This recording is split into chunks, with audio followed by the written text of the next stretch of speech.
Bonsoir et bienvenue dans Une minute un livre. Je vous parle ce soir de cet ouvrage, La vérité sur les troubles psychiques au travail, dépression, anxiété, bipolarité, TOC, schizophrénie, la vie active est possible, de Claire Leroy-Atala, sociologue consultante et formatrice, spécialiste depuis 20 ans des questions de santé mentale, handicap et emploi.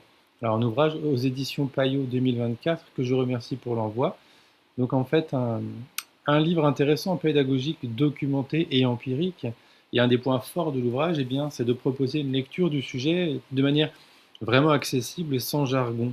L'ouvrage cherche avant tout à rendre ces questions compréhensibles et abordables, sans simplifier les réalités vécues, c'est-à-dire mieux comprendre la santé mentale, les troubles de santé mentale, le fonctionnement psychosocial, et tout cela eh bien, en dialogue avec les environnements de travail.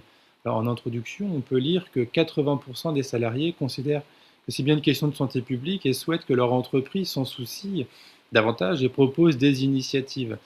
Et en effet, plus de la moitié voudrait parler librement de ces problèmes, notamment avec son manager. Alors et surtout, tout le monde a une santé mentale qui ne se résume pas aux troubles psychiques, aux troubles de santé mentale, et qui ne se confond pas d'ailleurs avec d'autres troubles, par exemple cognitifs. En fait, il y a souvent des confusions et c'est important de faire le point, le tri, et là c'est exactement l'idée. Alors le sujet est souvent d'ailleurs aussi tabouisé et ce manuel, ce guide en quelque sorte est pensé pour détabouiser la question et permettre eh bien, aux personnes concernées de réduire les stigmatisations, les auto-stigmatisations, les ostratisations ou encore les questions de psychophobie.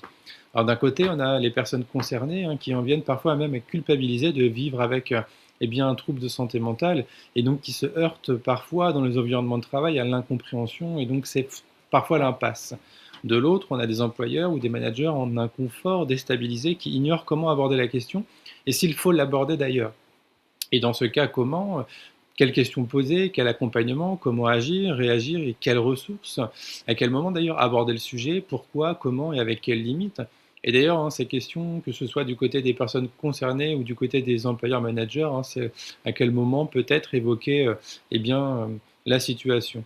Alors, alimenté de témoignages, l'ouvrage reprend un à un eh bien, les multifocales du sujet, on a bien les définitions précises, une présentation des différents troubles, un historique, la question bien évidemment des droits, un guide d'entretien ou plusieurs guides d'entretien d'ailleurs, comment accompagner, des ressources sur l'adaptation, des liens, des éléments sur ce qui met à mal la santé mentale et les risques psychosociaux, les décompensations, les aides possibles, les ressources, les questions de pair aidance. Voilà, en fait, on a vraiment encore une fois tout le, tous les éléments nécessaires en tout cas pour accompagner le sujet.